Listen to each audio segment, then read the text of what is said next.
Handang tumalima si PNP Chief Nicanor Bartolome sa anumang plano para sa kanya ni Pangulong Aquino.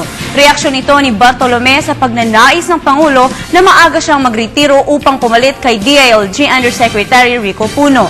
Ayon kay Bartolome, prerogative ng Pangulo na ilipat siya sa bagong assignment at hihintayin na lamang niya ang pinal na desisyon nito.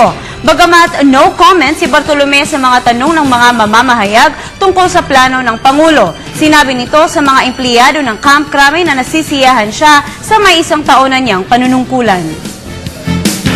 Hihintayin ko po kung ano yung sasabihin ng ating Pangulo. But I serve under the pleasure of our Chief Executive. Malacanang niliwanag na walang cover-up na isinasagawa para protektahan si DILG Undersecretary Rico Puno, kaugnay ng pagbili ng mga firearms para sa Philippine National Police. Niliwanag ng palasyo na may isinasagawang investigasyon sa naturang usapin. Si Elena Luna nag-uulat. Nilinaw ng tagapagsalita ng Pangulo na walang cover-up na ginagawa ang palasyo para protektahan si DILG Undersecretary Rico Puno. Ito'y kaugnay ng pagbili ng mga baril para sa PNP. And there was no cover-up. Just to make it clear, there was an investigation, the President mentioned an investigation on the rifles.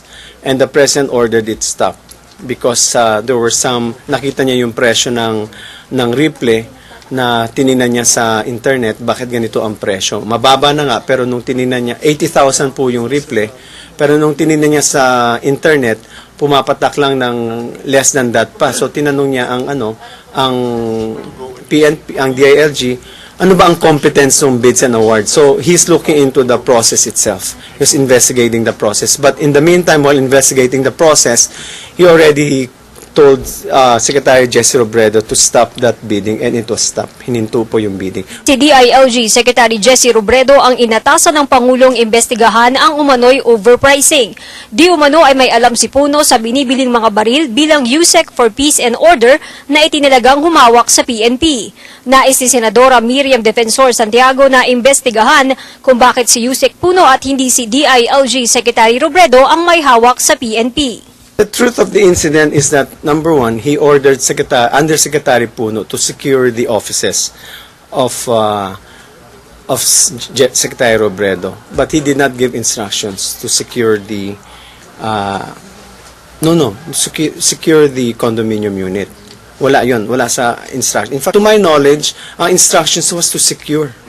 So, walang gagalaw ng mga document. Nais din ng Senadora ang imbestigahan kung bakit pumunta si Puno sa opisina at condominium unit ni Robredo matapos bumagsak ang eroplanong sinasakyan ng kalihim. Nire-report dito yun si Secretary Robredo ang nagbibigay ng instruction. So I don't see any irregularity there. It's just that also the hierarchy of the DILG explicitly delineates responsibilities of the undersecretaries. But the final responsibility in the department rests with the Cabinet Secretary. Dagdag ng palasyo, walang untouchable sa Administrasyong Aquino. Sa gitna ng mga balitang ito, hindi pa rin nagsasalita si USEC Puno. We will leave that with USEC Puno at a certain point if he wants to respond to all these queries on allegations against him. We will leave it with him. Samantala, wala pa rin katiyakan na si PNP Chief Nicanor Bartolome ang ipapalit kay USEC Puno. Ito ay kahit pa sinabi ng Pangulo sa Russia na pinag-iisipan niyang italaga sa DILG si Bartolome. I believe that they will also discuss this matter with Secretary Marojas because he's going to was given a free hand to come up with his team in DILG. So let's wait for the announcements. Para sa Telebisyon ng Bayan, Elena Luna.